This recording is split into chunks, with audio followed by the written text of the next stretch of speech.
Австралийский буш. Место, где время течет иначе. Сквозь дымку утреннего тумана проступают очертания деревьев, чья кора свисает лохмотьями, напоминая кожу древних рептилий. Воздух здесь напоен терпким, лекарственным ароматом, запахом, который невозможно спутать ни с чем другим. Это запах эвкалипта, и высоко в кронах, там, где листва становится гуще всего, неподвижно сидит существо, ставшее символом этого континента. Оно кажется плюшевой игрушкой, ожившей сказкой, забытой кем-то на ветке. Но эта внешняя мягкость и невинность обманчивы. Перед нами не просто милый зверек, перед нами коала, результат миллионов лет бескомпромиссной эволюционной борьбы, выживший там, где другие сдались. Первое, что нужно понять о коале, это то, кем она не является. На протяжении столетий европейские поселенцы называли их медведями. Даже сегодня словосочетание «коала-медведь» всплывает в разговорах туристов. Но с научной точки зрения это абсурд. Коала имеет к медведям такое же отношение, как человек к лемурам. Это сумчатое животное, представитель отряда двурезцовых, дальний родственник кенгуру и вомбата. Их родословная уходит корнями в глубокую древность, на 25 миллионов лет назад, когда Австралия была влажным тропическим раем, а не засушливым континентом. Предки современных коал были другими. Некоторые из них были гигантами, бродящими по земле, другие — юркими древесными жителями. Современный вид Phascolarctos cinereus — это серый сумчатый медведь в переводе с латыни, единственный сохранившийся представитель своего семейства. Они — живые ископаемые, осколки древней фауны, которые смогли адаптироваться к радикальным переменам климата. Когда Австралия начала высыхать, а пышные джунгли сменились жесткими склерофильными лесами, коалы не вымерли. Они сделали ставку на ресурс, который был в изобилии, но который никто другой не хотел трогать. Они выбрали эвкалипт. Этот выбор определил всю их биологию, их поведение и саму их судьбу. Сегодня коала выглядит как совершенное создание для жизни на дереве. У нее нет хвоста, он ей просто не нужен, ведь она не прыгает с ветки на ветку, как белка или обезьяна. Она — медлительный альпинист.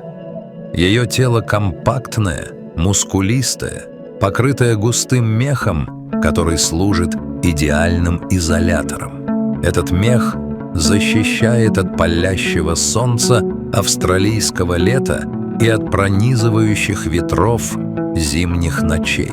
Окрас варьируется. На юге континента коалы крупнее и темнее, с густой шоколадно-бурой шерстью, в то время как их северные собратья из Квинсленда мельче и светлее, серебристо-серого оттенка. Но под этой шкурой скрывается анатомия, заточенная под одну единственную цель — удержаться на высоте.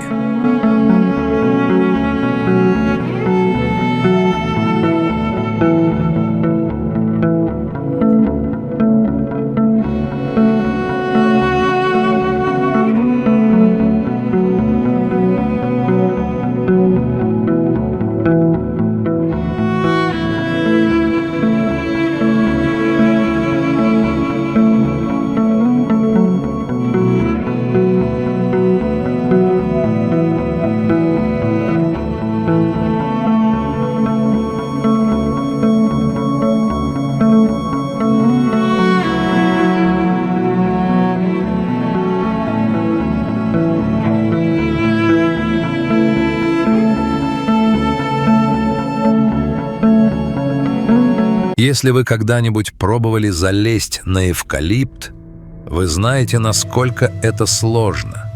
Кора гладкая, скользкая, а ветки часто растут под неудобными углами. Но для коалы это не проблема. Посмотрите на их лапы. Это шедевр биоинженерии. Передние конечности коалы оснащены мощными изогнутыми когтями, которые впиваются в твердую древесину, как стальные крюки. Но самое удивительное – это строение пальцев. У коалы на передних лапах 2 больших пальца. Да, именно 2. Они противопоставлены остальным 3, создавая мощный захват, напоминающий клещи. Это позволяет им обхватывать ветки разного диаметра с мертвой хваткой. Даже во сне, когда мышцы расслабляются, специальный механизм сухожилий позволяет пальцам оставаться в замкнутом состоянии, не давая животному упасть с 30-метровой высоты. Задние лапы устроены иначе. Там всего 1 большой палец, и у него нет когтя, но остальные пальцы срослись странным образом. 2 и 3 пальцы объединены в 1, но с 2 когтями. Зачем? Это встроенная расческа. Коалы тратят часы на уход за своим мехом, и этот двойной коготь идеально подходит для вычесывания паразитов и распутывания шерсти. Но есть еще одна деталь, которая сближает коал с людьми пугающим образом. Это отпечатки пальцев. Папиллярные узоры на подушечках пальцев коалы настолько похожи на человеческие, что даже под электронным микроскопом их трудно различить. В истории криминалистики Австралии были случаи, когда полицейские эксперты приходили в замешательство, находя на местах преступлений в лесу отпечатки, которые, казалось, принадлежали человеку, но на деле были следами любопытной коалы. Это конвергентная эволюция в действии. Природа нашла одно и то же решение для улучшения сцепления с поверхностью у 2 совершенно разных видов, разделенных миллионами лет эволюции. Однако, если руки коалы — это инструмент гения, то их мозг часто становится предметом насмешек. Мозг коалы крошечный. Он весит всего около 19 граммов и занимает лишь 60% черепной коробки. Остальное пространство заполнено спинномозговой жидкостью.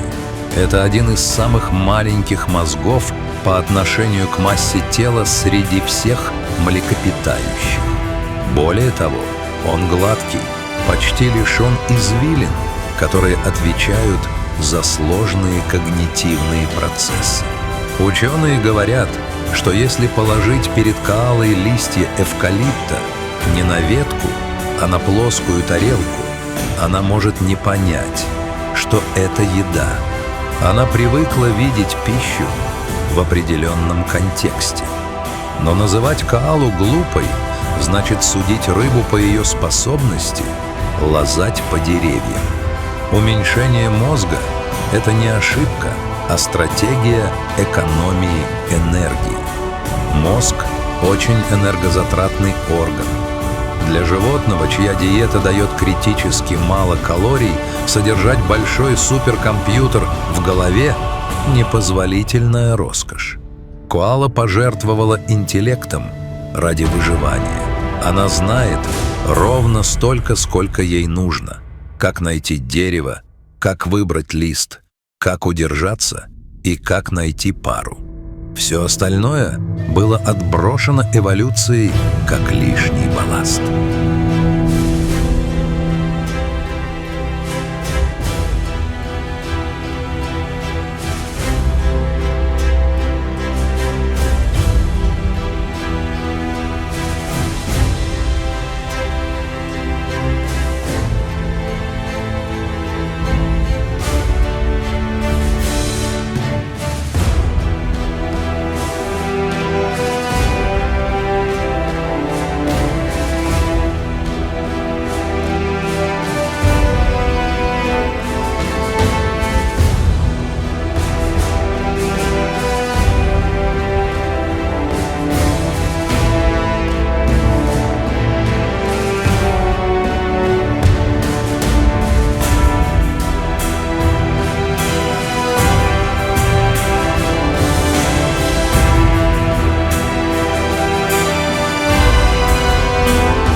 мы подошли к самой удивительной части жизни коалы – ее рациону – эвкалипт.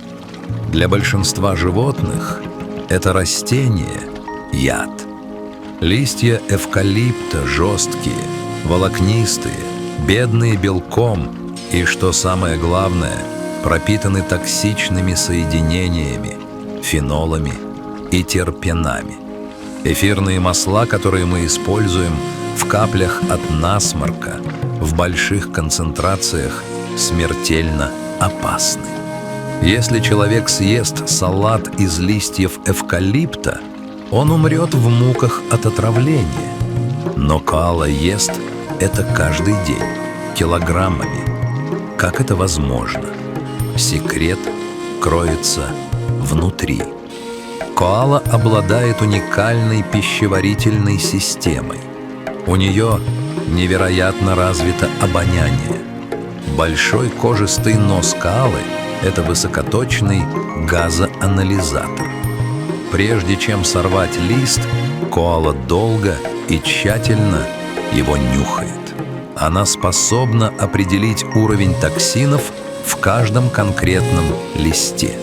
Из сотен видов эвкалипта, растущих в Австралии, коала выбирает лишь несколько десятков, а в конкретном лесу может есть листья только с 2-3 видов деревьев.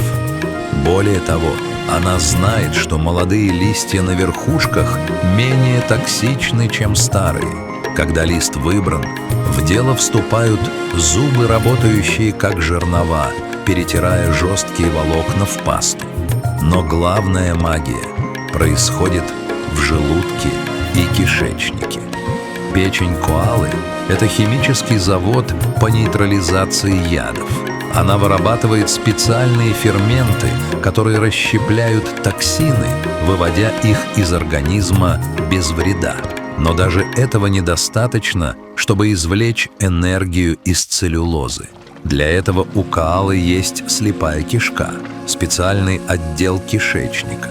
У человека это рудиментарный аппендикс, у коалы же это трубка длиной до 2,5 метров. Это бродильный чан, населенный миллионами специфических бактерий, которые способны переваривать то, что не под силу самому животному. Этот процесс переваривания невероятно медленный и энергозатратный. Эвкалипт дает так мало энергии, что коала живет в режиме постоянной экономии. Именно поэтому они спят. Не потому, что они ленивы или пьяны от эвкалиптовых масел, как гласит популярный миф. Нет, они абсолютно трезвы. Они спят от 18 до 20, а иногда и по 22 часа в сутки, потому что любое лишнее движение может стоить им жизни. У них просто нет топлива для активности. Их метаболизм в 2 раза медленнее, чем у любого другого плацентарного млекопитающего схожего размера. Коала – это мастер дзен-буддизма в мире животных. Минимум движений, максимум созерцания. Само слово «коала» на языке одного из аборигенных племен, как считается, означает «не пьет». И это почти правда. Большую часть необходимой влаги они получают из сочных листьев. Им редко нужно спускаться к водопою, что спасает их от хищников на земле – динго и лис. Они пьют воду только в периоды сильной засухи или болезни. Но в последние годы, с изменением климата, вид коалы, жадно лакающий воду из бутылки пожарного или туриста, стал печальным символом новой реальности.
Жизненный цикл коалы – это драма, скрытая от посторонних глаз. Брачный сезон начинается весной. Лес наполняется звуками, которые никак не вяжутся с милым образом этих зверей. Самцы коал издают громкий, гортанный рев, напоминающий нечто среднее между хрюканьем свиньи, работой плохого двигателя и отрыжкой гиганта. Этот звук, разносимый на километры, служит для привлечения самок и отпугивания соперников.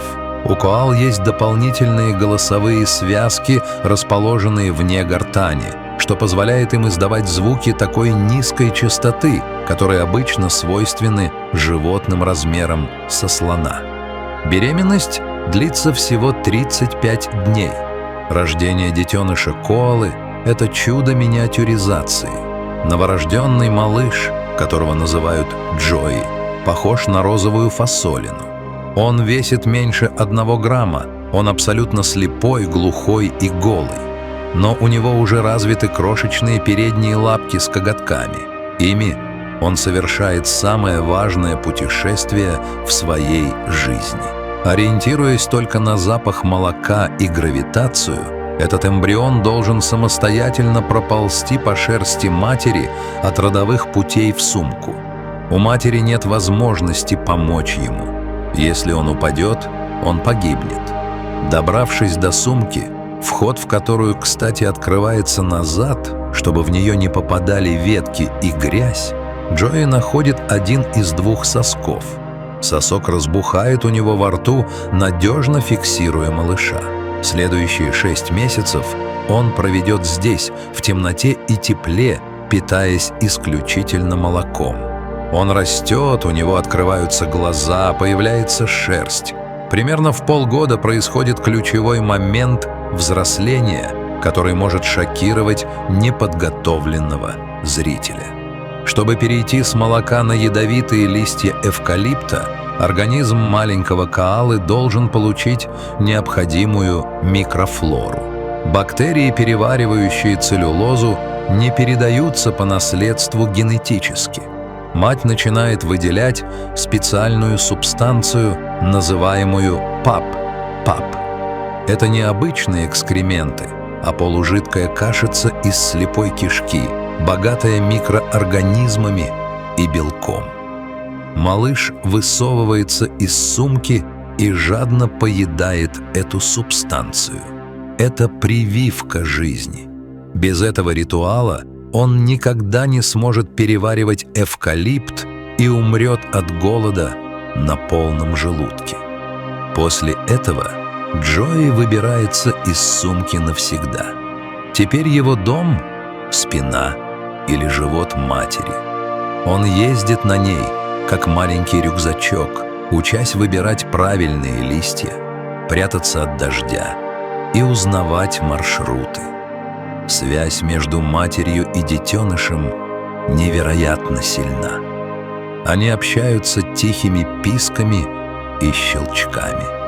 Мать терпеливо носит своего тяжелеющего ребенка до года, пока тот не станет достаточно взрослым для самостоятельной жизни.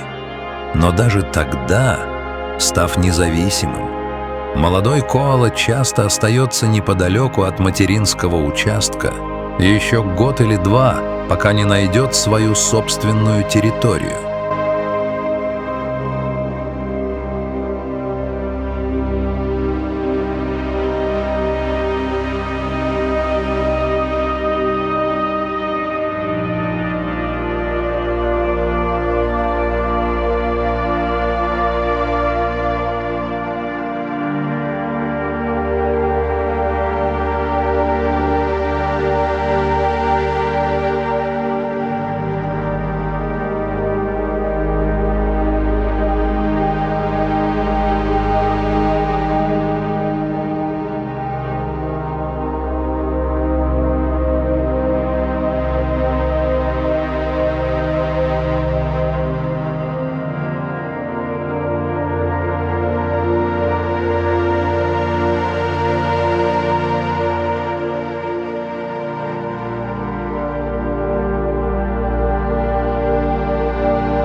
Принято считать коал одиночками. И действительно, вы редко увидите группу коал, сидящих на одной ветке и обнимающихся, если это не мать с детенышем. Но лес пронизан невидимыми нитями их социальных связей. У каждого взрослого коалы есть своя территория. У доминантных самцов она больше и перекрывает участки нескольких самок. Эти границы священны. Коалы метят свои деревья. У самцов на груди есть специальная железа, которая выделяет коричневатый, липкий секрет с мускусным запахом. Прижимаясь грудью к стволу и потираясь об него, самец оставляет свое удостоверение личности. Для других коал этот запах как открытая книга. Он сообщает, кто здесь хозяин, насколько он силен и готов ли он к спариванию. Если молодой самец случайно забредет на чужую территорию, стычка неизбежна. Драки коал жестоки. Они пускают в ход свои острые когти и зубы. Вопли дерущихся коал разрывают ночную тишину, напоминая крики разгневанных демонов. Победитель остается на дереве, проигравший с позором спускается на землю и убегает искать удачи в другом месте. Но их социальная жизнь – это не только агрессия. Коалы знают своих соседей там в лицо и по запаху. В стабильной популяции они стараются избегать конфликтов, соблюдая своего рода этикет и график посещения пограничных деревьев. Они живут в сложном, невидимом для нас сообществе, где каждое дерево имеет своего владельца и свою историю. Интересно, что их флегматичность исчезает в моменты стресса. Испуганная коала может двигаться с поразительной скоростью, совершая длинные прыжки между деревьями или быстрый галоп по земле. Но это крайняя мера. Их главная защита – камуфляж и неподвижность. Свернувшись шаром в развилке ветвей высоко над землей, они становятся похожими на нарост коры или гнездо термитов, практически неразличимые для хищных птиц, таких как мощные совы, способные утащить молодого коалу.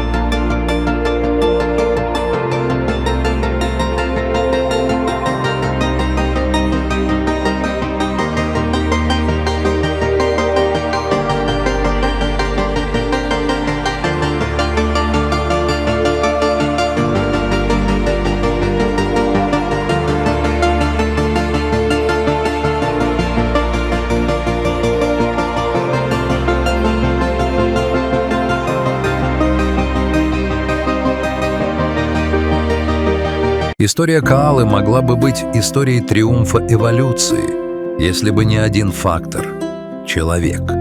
Сегодня над этими животными нависла угроза, масштабы которой ужасают. Коалы вымирают, и происходит это стремительно. Первый враг невидим. Это болезнь. Хламидиоз стал настоящей чумой для популяции коал.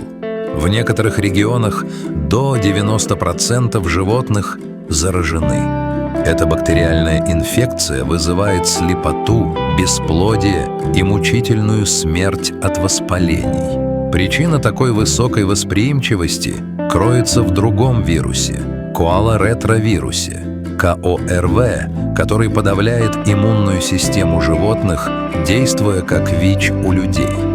Ученые лихорадочно работают над вакцинами, создают полевые госпитали, но лечить диких животных в лесу невероятно сложно.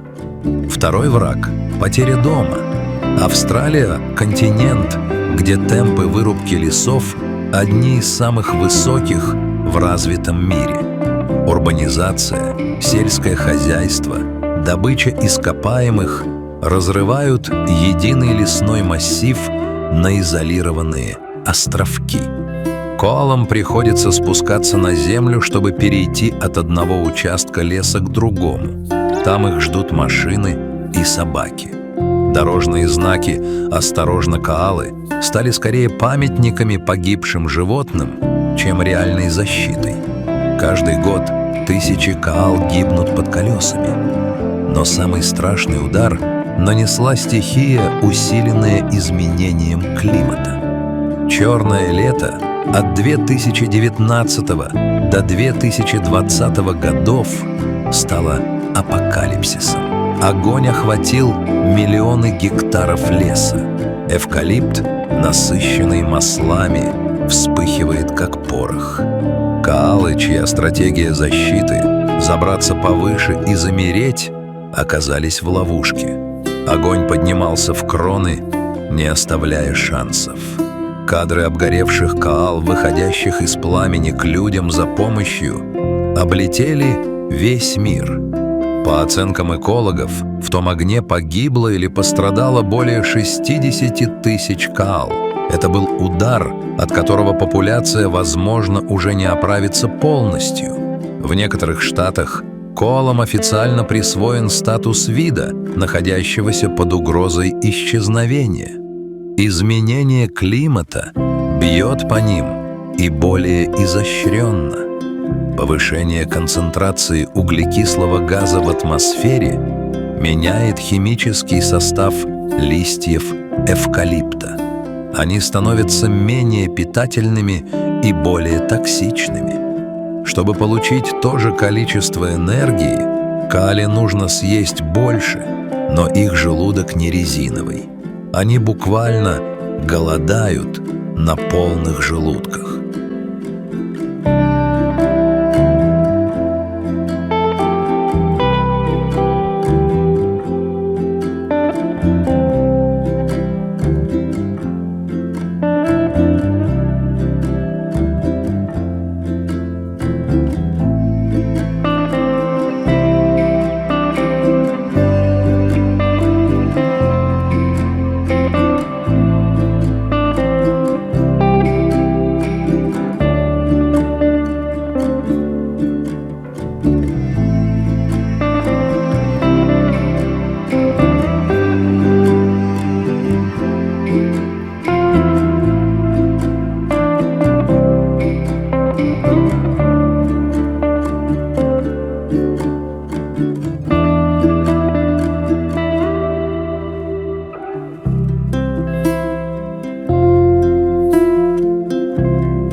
В культуре австралийских аборигенов коала занимает особое место.